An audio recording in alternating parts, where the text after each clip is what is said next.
এই প্রশ্নের উত্তরটা আমার মামা দিছে, আর এমন একটি বই আমার হাতে আসছে, কলকাতা বিশ্ববিদ্যালয়ের ভাইস চ্যান্সেলর প্রণব ভট্টাচার্য। উনি একটি বই লিখেছিলেন বাংলার বাউল। তার মধ্যে অনেক সাধকের নাম লিখেছেন, তার মধ্যে দুজন সাধক অগ্রগণ্য করেছেন। একজন হলো আমাদের এপার বাংলায় শুয়ে আছেন দরবেজি লালন সাধক, আর আমাদের পূর্ববঙ্গে শুয়ে আছেন সুফি এজমের মহাসম্রাট বলা হয় সিক্কা শরীফের দেওয়ান আব্দুর রশিদ চিশতি আল নিজামী।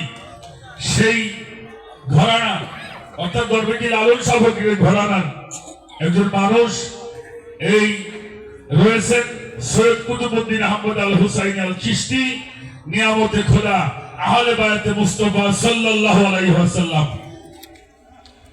কিতাবটি এখন তুলে দিচ্ছেন আমাদের যে রশিদ মস্তানের দরবারের খাদেম।